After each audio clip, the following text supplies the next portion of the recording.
They say fire purifies. That after it's done taking everything, what's left is truth.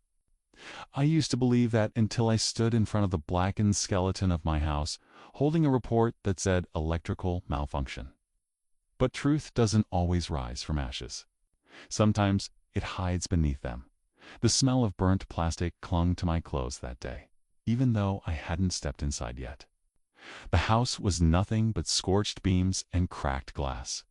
A graveyard of everything I thought made up a life our wedding photos. The couch where my wife and I used to fall asleep watching movies. The shelves of books I'd collected over a decade. Gone. The insurance agent stood beside me, trying to sound sympathetic as he talked about compensation. "You're lucky," he said, flipping through the report. "No one was home. Total loss, but could have been worse?" I nodded, half listening. Lucky. That word felt wrong. My wife Claire hadn't stopped crying since the fire. She blamed herself for leaving a candle burning, said she must have forgotten to blow it out. The way her voice cracked when she said I believed her. At least I wanted to. That night we stayed in a small motel outside town. I couldn't sleep. Every time I closed my eyes, I saw flames licking the walls, swallowing years of our lives in minutes. Claire slept soundly beside me, her back turned, her breathing steady. There was something strangely peaceful about it. 2 peaceful days passed. Then weeks. The insurance claim went through faster than I expected. Claire handled most of its calls, documents, meetings. I told myself it was because she needed to stay busy. I didn't see the other reason until later. I remember the first time something felt off. It was at the insurance office. We were there to finalize some papers, and as I walked back from the restroom, I overheard Claire talking to one of the agents. Her voice was low, almost a whisper. "Just make sure the payout's deposited directly into my account first. He's not good with finances." I froze. My name spoken like an inconvenience. The man nodded. She smiled. It was the kind of smile you wear when you're sure no one's watching. That night, I didn't mention it. I convinced myself I'd misheard, that maybe I was reading too much into things. But once a seed of doubt is planted, it grows on its own. I started noticing the small things. The way Claire's phone never left her hand. The hushed calls she took outside. The quiet, secretive energy filled the room when I walked in. One evening, I caught her deleting messages, fast, practiced movements. She looked up, startled, then laughed it off. Just spam. Still, I couldn't shake the feeling that something wasn't adding up. The fire had been too perfect, every room destroyed, except the garage where her car had been parked. She'd been out running errands when it happened. The timing, the insurance speed, her calmness. It all began to twist together in my head. Then, one night, while I was sitting in our temporary apartment, I got an email. No sender. Just a file attached, titled "For You." I clicked it. The video opened with static. Then, the grainy footage came into focus. A figure stood in front of our house. The timestamp showed the night of the fire. My heart started pounding before I even saw the face. She was wearing Claire's coat. Her movements were familiar, the way she tucked her hair behind her ear, the slight tilt of her head. She looked around, pulled something from her bag, a canister. Gasoline. Then she struck a match. The fire caught fast. She stepped back, watching the flames build, before she turned and walked away, her silhouette swallowed by the glow. The video ended. For a long time, I just sat there, my laptop burning hot on my knees. I replayed it again and again, hoping the image would change, that maybe I'd realize it wasn't her. But it was. The woman I loved. The woman who had wept on my shoulder, cursing herself for being careless. She had lit the match herself. I didn't confront her that night. I didn't even move. Because shock doesn't always come loud. It comes quiet, cold, like the smoke after a fire. The next morning, Claire made breakfast like nothing had happened. She hummed while she cooked, her hair pulled back, wearing the same ring I'd put on her finger 10 years ago. She smiled at me. "Everything's going to be fine," she said. And for the first time, I smiled back because she had no idea that I knew. After watching that video, I began living 2 lives. The one where I pretended to be her husband. and the one where I quietly gathered proof that she had burned down everything we'd built. I didn't confront her. Not yet. Because when someone lies that easily, they've already built escape routes in their mind. You cornered them too soon, and they slip through your fingers. I wasn't going to give her that chance. Claire was careful. Too careful. She cleared her browser history, locked her phone with a new passcode, and started leaving the room whenever she got a call. I played the fool, asking about dinner, bills, and the insurance check. She smiled sweetly and lied without blinking. The payout had come in $200,000. Enough to start over. Enough to disappear. And she would have, if I hadn't learned to pay attention to the small things. One night, she left her phone charging on the counter and went for a shower. I glanced at the screen, saw a preview of a text from a contact saved as E. The message read, "We're clear." He still doesn't suspect a thing. Stomach twisted. I took a photo of it before the screen went dark. That was the first time I felt my love for her physically leave my body, like a weight being lifted and replaced with something sharper. Over the next few days, a tug. I checked bank statements, tracked her calls, and even logged into her email while she slept. What I found made me sick. She had been planning it for months. The fire, the claim, the new identity. She'd been working with someone, probably this E, who helped her stage it all. There were documents with fake names, plane tickets under aliases, and a digital trail that led to an offshore account I never knew existed. And all this time, she'd been cooking breakfast for me, laughing, kissing me goodnight. But what cut deepest wasn't the fire, or even the betrayal. It was realizing how calm she'd been watching me lose everything. She'd sit beside me while I mourned our home, pat my shoulder, whisper, "We'll rebuild." And she'd already planned her new life without me. That's when I decided I wouldn't confront her in private. I wanted everyone who ever believed her lies to see the truth burn as clearly as our house had, so I started building my own story, the one that would end hers. I copied the video to a flash drive and hid it at my workplace. I backed up all her messages, the bank records, everything. Then I waited. Because there's something about guilty people, they can't stay still when they think they're getting away with it. They become reckless. A week later, she told me she wanted to visit her parents. They lived 2 hours away, in a quiet town where everyone adored her. She said they'd been worried about her after the fire, that they wanted to see us together to make sure we were okay. I agreed immediately. Perfect stage. The night before we left, I sat on the motel balcony, watching her through the glass as she packed. She was humming again. The same tune she'd hummed the night after she burned everything. There was something eerie about how normal she seemed. How utterly comfortable in her deceit. She caught me watching her and smiled. "What's wrong?" "Nothing," I said. "Just thinking how lucky we are." She nodded, zipped the bag, and said, "I told you. Everything happens for a reason."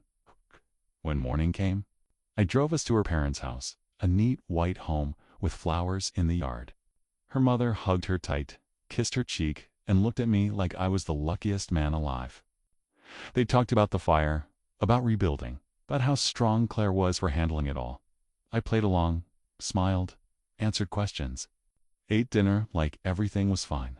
Afterward, while everyone sat in the living room, I excused myself to the car. I came back with my laptop and the flash drive. Claire was laughing with her brother when I set it down on the table. "What's that?" she asked, the smile still on her face. "Something I want everyone to see." Her brother leaned forward. "Home videos." I clicked play. The screen flickered, then showed the same grainy image, the house, the night sky, the figure in the coat. Claire's face drained of color. Her mother gasped. Her father leaned forward, frowning, and then came the moment, her striking the match. The fire catching, her watching it burn, no one spoke. The only sound was the faint hum of the laptop fan. Her mother turned to her, shaking. "Claire, what is this?" She stammered, eyes darting between me and the screen. It's not real. It's edited. He's trying to make me enough," I said quietly. "I have the original file. I have the messages, the bank records, everything." Her brother stood up, disbelief written across his face.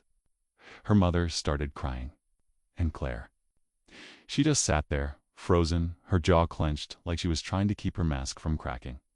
I leaned back in my chair and said, "You wanted to rebuild? Go ahead."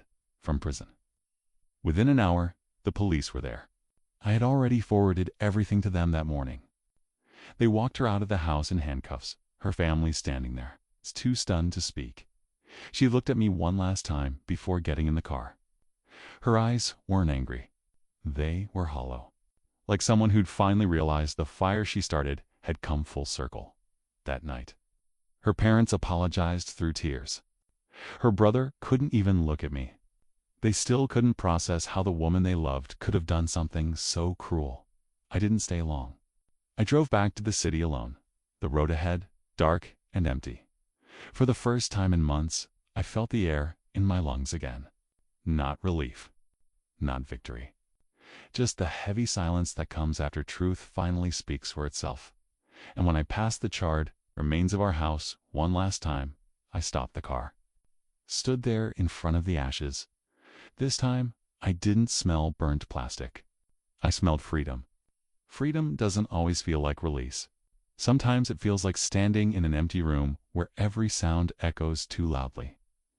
After Claire's arrest, I feel lighter. I thought I'd sleep through the night, breathe easy again. But instead, everything around me felt quieter.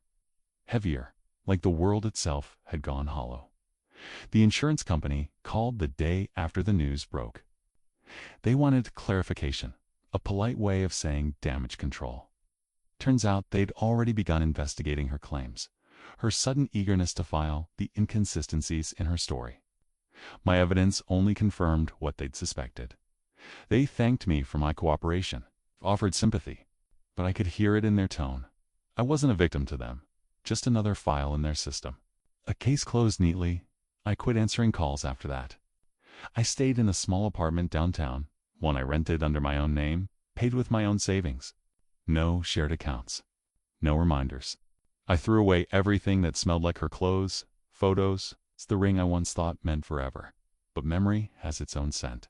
You can't scrub it away. I started going back to the ruins of the old house sometimes. Not to mourn, not anymore, but to understand. The ground was still blackened in places, weeds pushing through the cracks like defiance. I'd stand there, hands in my pockets, staring at the charred outline of what used to be our living room, trying to figure out when she stopped loving me. Maybe it wasn't sudden. Maybe she never did. Maybe love was just another tool she used until something better came along. It's strange, though even knowing everything, part of me still wanted to hear her side. Not because I doubted the truth, but because I wanted to know why. Why destroy everything for money she never even got to spend? The first letter came 3 weeks later. It was from the county jail. Her handwriting, still neat, still the same loops on the lowercase g. I didn't open it for 2 days.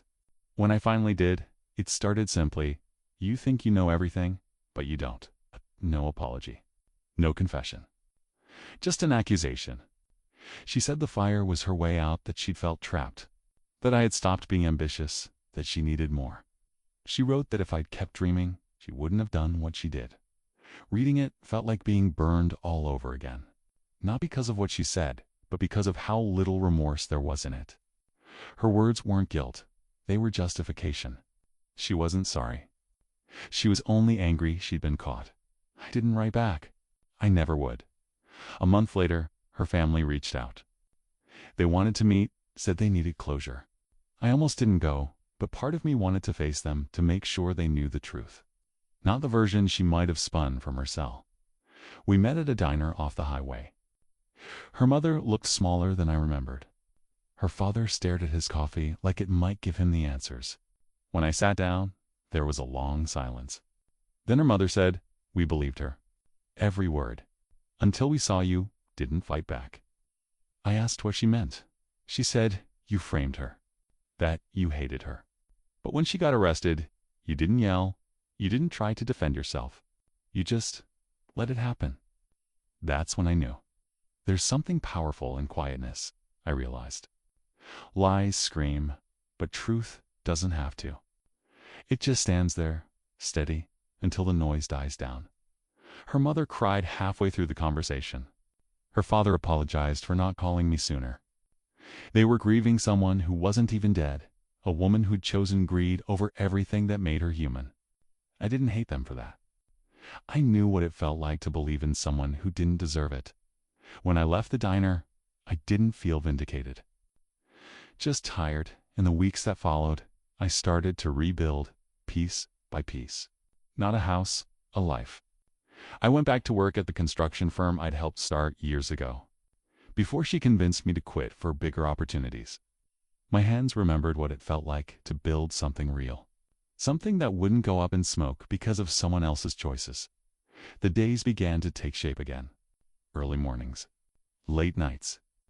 The rhythm of survival. But even in that steady routine, her absence haunted the edges of everything. I'd see someone with her hair on the street, hear her laugh in passing conversations. Then it would vanish, leaving behind that old, hollow quiet. One night, while clearing old files from my laptop, I came across the video again. For a moment, I hovered over the delete key. My therapist had told me to let go, that keeping relics of trauma only tied me to the pain. But I couldn't. Not yet. That video wasn't just proof of her betrayal. It was proof of my survival. The next day, I burned a copy of it on a DVD and stored it in a safe deposit box. Not out of spite, out of memory. Because forgetting her would be easy. But forgetting what she taught me would be dangerous. People think betrayal breaks you. It doesn't. It strips you down until you meet the version of yourself that never depended on anyone's love to stay standing. Months passed. Then, one afternoon, I got another letter, this time from her lawyer. Claire had been sentenced to 10 years. Arson, insurance fraud, conspiracy. Her partner, the mysterious E, had turned on her in exchange for a lighter deal.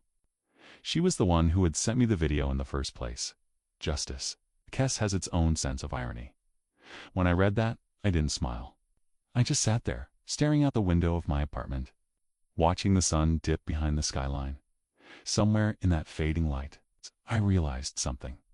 Fire doesn't destroy everything. It just changes what survives. And for the first time since the night my house burned, I didn't feel like something was missing. I felt clean.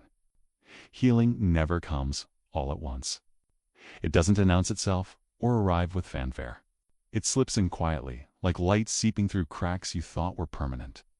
Months after Claire's sentencing, I began to notice it. Little shifts. The air didn't feel so heavy when I woke up. My hands didn't tremble when I passed by the place where our house once stood. Even the silence, once unbearable, had started to sound peaceful. I found work again, not in management, not behind a desk. But where it all started. Construction.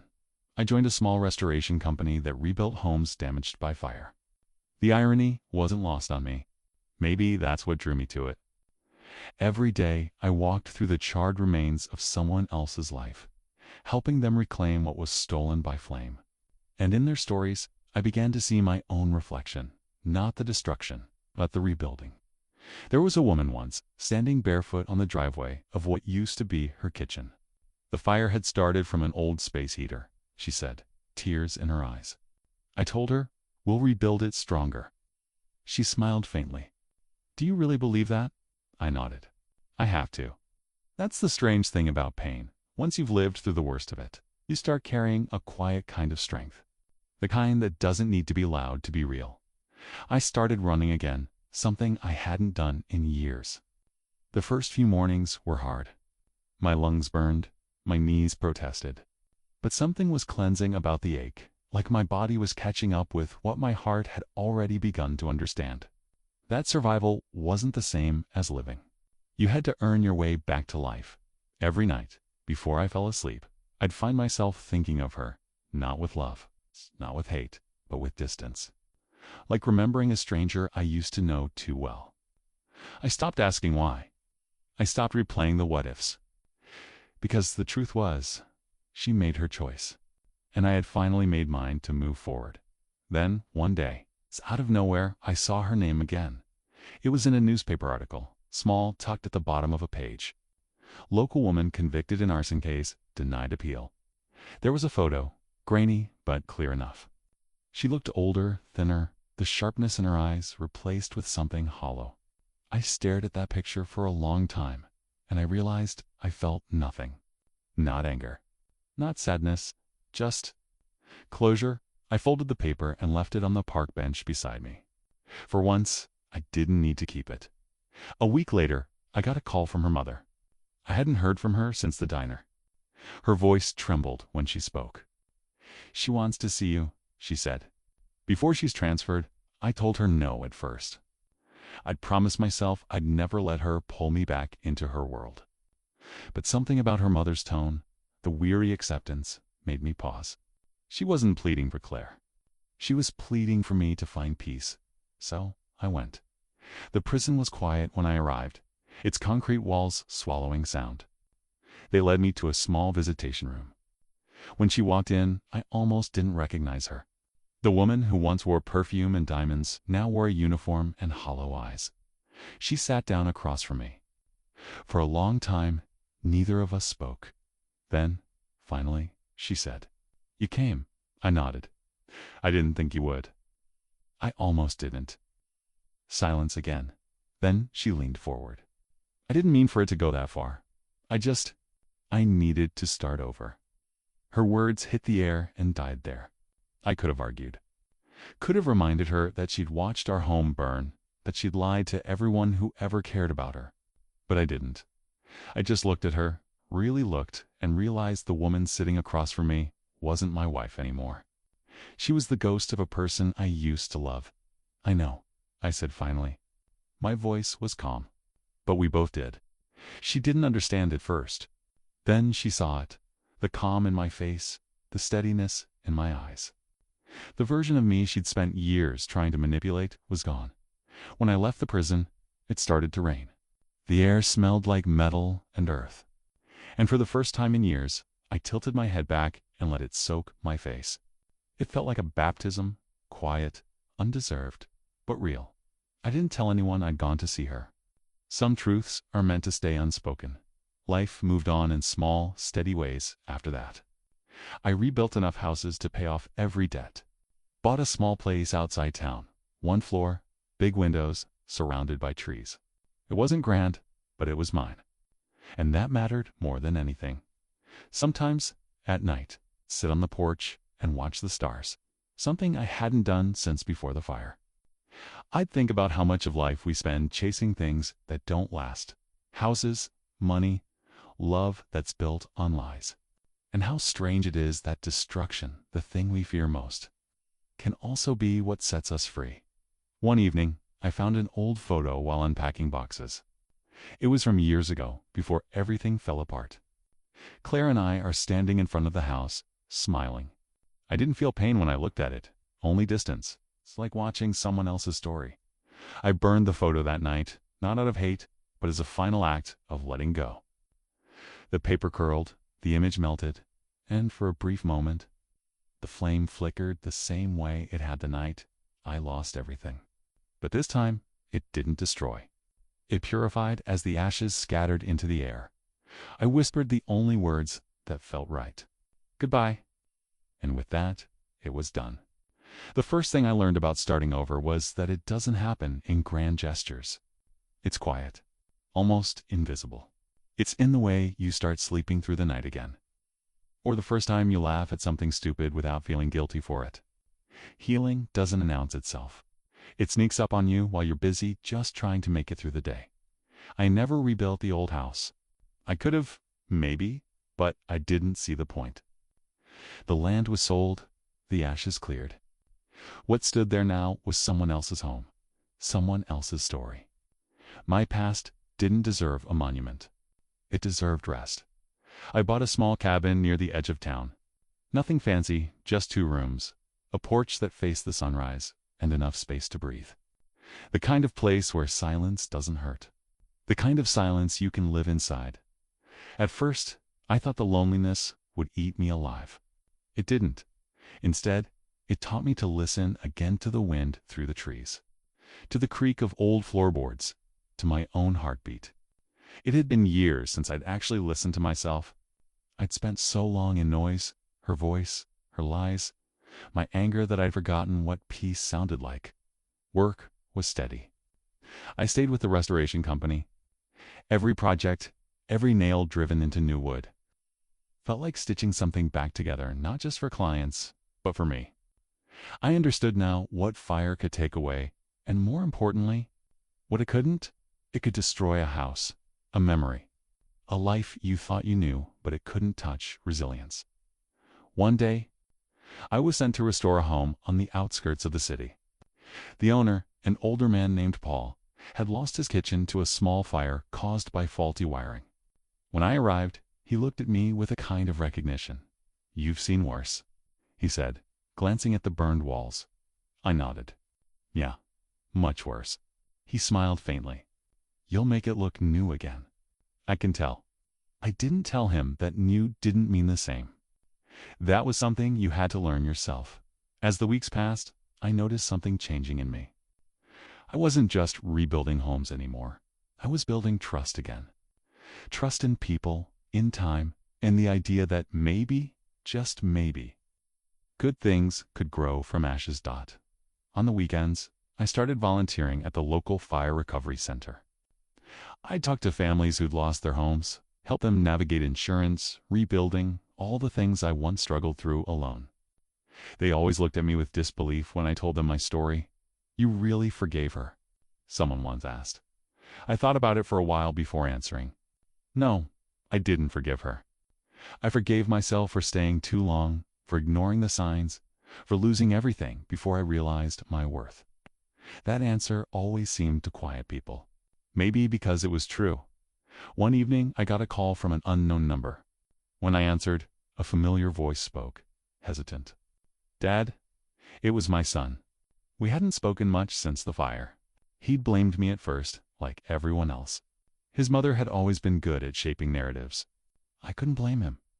"Hey," I said softly. He was quiet for a long moment. Then finally, I saw the video. "Mom, she really—" He stopped, unable to finish. "I know," I said. He took a breath. "I'm sorry I didn't believe you." "That's not something you need to apologize for," I told him. "You believed what you had to believe to survive." He came to visit a few weeks later. When he stepped out of the car, I was startled by how much he looked like me, older, harder. But still the same kid I used to coach baseball with. We didn't talk about her much. Instead, we sat on the porch, shared a few beers, and watched the sunset melt over the trees. That silence, the easy kind, felt like a miracle. After he left, I realized something simple but profound. I wasn't angry anymore. I wasn't broken. I wasn't defined by what she did. I was defined by what I chose afterward. I started writing again. Just short reflections at first, in a notebook I kept beside my bed. Not about her or the fire, but about rebuilding, about loss, about what it means to start over when everything you were has already burned away. Writing became a kind of therapy, a conversation with the parts of myself I'd once buried. And then one morning, I woke up before dawn. The world was quiet except for the soft hum of rain on the roof. I brewed coffee, stepped outside, and watched the mist roll through the trees. That's when it hit me. The peace I'd been chasing wasn't something I had to find. It had been waiting all along, on the other side of survival. I still think about her sometimes. Not with bitterness, just with acceptance. Some people destroy because they don't know how to build. Some love like fire, and some love like light. I finally learned the difference. A few months later, I received a letter from her mother. Inside was a short note. "She passed last week. She wanted me to tell you she was sorry." I sat with that letter for a long time. I didn't cry. I didn't even feel shock. Just finality. I folded the paper carefully and placed it inside my journal. Not as a keepsake, but as a record of closure. Her story ended in the same silence she once feared. Mine, however, was still being written. That night, I drove to the coast. The air smelled of salt and rain, and the sea moved like something ancient and patient. I built a small fire on the beach, sat in front of it, and let its warmth touch my face. The flames flickered, alive, wild, but this time They weren't taking anything from me. They were giving something back. Freedom, I whispered to the sea. Oh, not for her, but for me. I'm still here. And in that moment, I realized survival isn't the opposite of destruction, it's proof of it.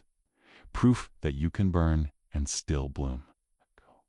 That some endings don't ruin you, they refine you.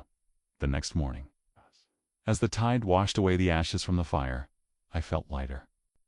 The man who once watched his world collapse was gone. In his place stood someone new. Someone rebuilt. The scars were still there, but they no longer hurt. They were reminders of what I'd lost, and what I'd finally found: peace, purpose, and the quiet strength of knowing I'd walk through fire and live to tell the story. And for the first time, I wasn't afraid of the flames anymore. It's been 5 years since the fire, and sometimes I still catch the faint smell of smoke when I pass a construction site. Funny how the mind works. It remembers what it fears long after the danger is gone. But I don't flinch anymore. I let the smell pass through me, the same way I've learned to let memories do. When people hear my story, they always ask the same thing: how did you forgive her? And I always tell them the truth: I didn't. Forgiveness isn't something you owe the person who hurt you. It's something you owe yourself when you're tired of letting pain dictate who you are. I didn't forgive her because she deserved peace. I forgave myself because I did. There was a time I couldn't say her name without anger tightening my throat. Now, she's just a part of my history, a lesson carved in flame. Betrayal changes you. It rearranges your soul, forces you to see how much of your identity was built around someone else's love. When that love turns cruel, you either collapse under it or rebuild without it. I chose the latter. The truth is, I wasn't an innocent man in that marriage either, not in the way people imagine. No, I never cheated, never lied, but I did something worse. I stopped paying attention. I ignored the little signs, the distance in her eyes, the late nights, the bitterness that replaced warmth. I told myself it was just a phase, that she'd come around once life got easier. But life doesn't get easier. It just exposes who people really are when the comfort runs out. When she burned the house, she wasn't just setting fire to walls. She was burning the illusion we both lived in.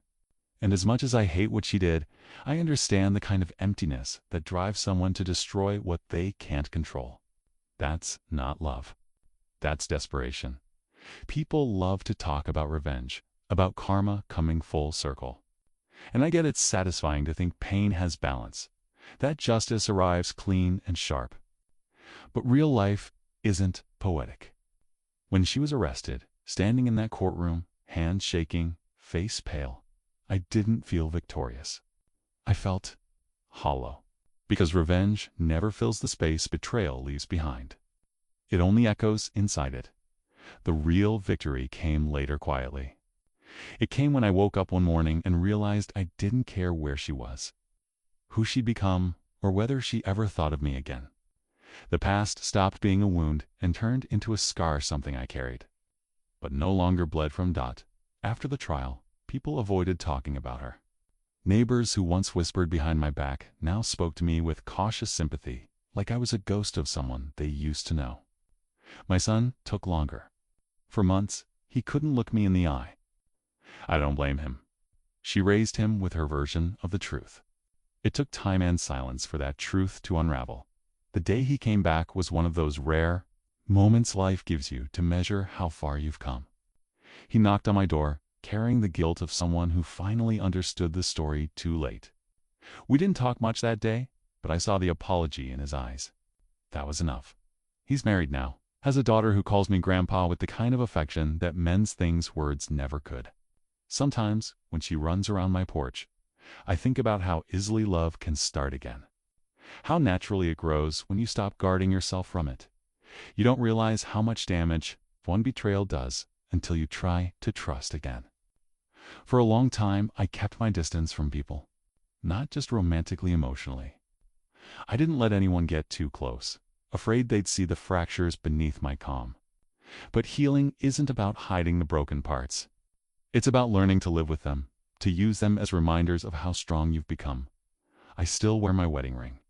Not because I'm holding on, but because it reminds me of everything I survived. It's not a symbol of love anymore, it's proof of endurance. Proof that even the most painful chapters can turn into stories worth telling. There's something deeply humbling about losing everything. It strips you of the noise, the pride, the illusions. You're left with only yourself, and that's the hardest person to face. I remember those nights after the fire, sitting alone, staring at the ceiling, asking questions that never had answers. Why me? Why her? Why this way? It took years to realize that sometimes the why doesn't matter. Some people are storms, they tear through your life, not because you deserve it, but because destruction is the only language they know. You can't reason with the storm. You survive it now. I teach a few workshops at the Fire Recovery Center, helping others navigate not just rebuilding their homes, but rebuilding their lives. I tell them, you'll never get back what you lost, but you'll gain something stronger: perspective. And when I see that flicker of hope in their eyes, I know that's where redemption lives, not in vengeance, not in justice, but in helping someone else find light in their own ashes. One woman, whose husband left her after their house burned, asked me once, "Do you ever stop missing who you were before it all happened?" I told her, "No, you don't. But eventually, you stop wishing to be that person again, because truthfully, the version of me that existed before the fire wasn't living, he was just surviving, clinging to a love that had already died. The man I am now, he's not perfect, but he's real. He understands what peace costs. He understands what it means to let go, not in bitterness, but in gratitude. I visit her grave once a year, not out of affection, but out of acknowledgement. I bring no flowers, just a quiet respect for what was. I stand there and think about how two lives can twist together so tightly that they end up strangling each other. Then I walk away, lighter than before. The world doesn't stop after you lose everything, it just changes shape. It asks you who you are without what you loved, and it keeps asking until you answer. My answer came slowly, through silence, work, and the steady rhythm of days that looked the same but weren't. Now, when the sun sets behind the trees and the air turns gold, I sit on my porch with a cup of coffee and smile. Not because life is perfect, but because I finally understand something simple. Peace isn't the absence of pains, the presence of acceptance. The fire took my home, my marriage, my certainty, but it gave me clarity. And clarity is worth more than comfort ever was. If I could speak to my younger self, the man who once stood in front of a burning house screaming her name, I'd tell him this: don't waste your life trying to understand why someone set the fire. Learn how to build what they can't destroy. That's what I did, because in the end, survival isn't just about walking away from the flames. It's about learning to stand in their glow without fear. And that's where I live now, somewhere between what was lost and what was found, in the quiet middle of both. Still standing. Still whole. Still me. People like to think stories end neatly, with justice served, apologies made, and everyone learning their lesson. But life doesn't do endings that clean. Sometimes, closure isn't a moment. It's a slow, quiet acceptance that no one will ever say the words you needed to hear. I used to believe closure meant answers, that if I could just understand why she did it, I'd finally be free. But years have taught me that understanding someone's darkness doesn't make it easier to forgive their cruelty. It just makes it harder to pretend it never happened. The fire she started didn't just burn the house. It burned the version of me who thought love could fix everything for a long time. I carried guilt, not for what I'd done, but for what I hadn't done, for not seeing it coming, for not noticing the cracks in her smile, the lies in her laughter. I thought being loyal meant staying blind. It doesn't. Love without awareness isn't love at all. It's a submission. When the police showed her the video, the one of her in that red jacket, lighter flicking in her trembling hand, I watched from the other side of the glass. She didn't cry. She didn't beg. She just looked ... empty. And maybe that's when I finally realized that what's been loving all those years wasn't her, but the idea of her. The version that existed only in my hope, You can't save someone who's already decided to burn the bridge between you. Her family still hates me. They still whisper that I framed her, that I set her up to make myself look innocent. I used to want to defend myself, to shout the truth loud enough to drown their lies. But now, I let them talk. The truth doesn't need an audience, it just needs time. And time has a way of revealing everything. The fire department later told me something that stuck with me. They said, "You're lucky the wind shifted. If it hadn't, the blaze would have spread to the neighbor's house, maybe even the woods beyond." That night, luck was the difference between tragedy and survival. But maybe it wasn't luck. Maybe it was mercy, a second chance I didn't know I'd need. After the smoke cleared, I found a piece of the living room wall that hadn't turned to ash. Just a single wooden beam, scorched but still standing. I kept it, sanded it down, turned it into a coffee table for my new place. People ask why I kept something from that night, and I tell them it reminds me that some things can survive the fire, not untouched, but transformed. That's what healing feels like. You don't come out of it the same person. You come out with edges scarred, but stronger. It took years to learn how to live again. To stop jumping every time I heard the crackle of a fireplace. Stop waking up in the middle of the night expecting the smell of smoke. But what really took time was learning how to trust myself again. When someone betrays you that deeply, it's not them you stop trusting. It's your own judgment. I rebuilt slowly. New job, new town, new routine. Every small decision became a declaration. I'm still here. And with every quiet morning, every cup of coffee, every day without fear, I started to feel whole again. The strange thing about survival is that it's both lonely and liberating. You lose a lot, yes, but you also lose the illusion that you can't make it alone. And that's freedom, the kind that doesn't depend on anyone else's love, forgiveness, or approval. Sometimes people ask me if I'd ever love again. I tell them yes, but differently. Not blindly, not out of habit.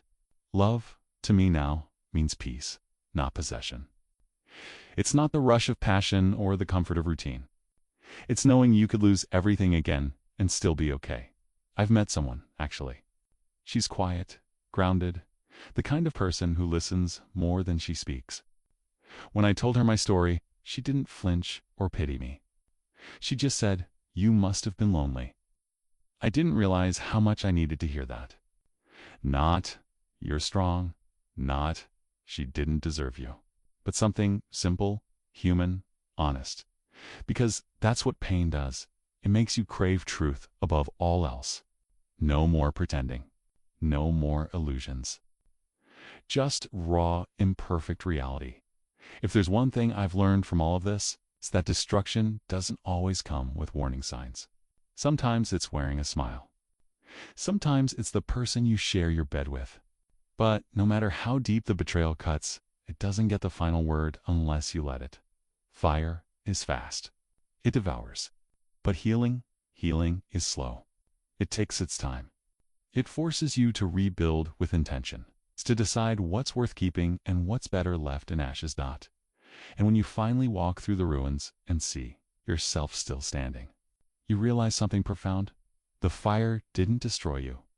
It revealed you. I see that now in ways I couldn't back then. I see that the man who watched his home burn wasn't being punished. He was being purified.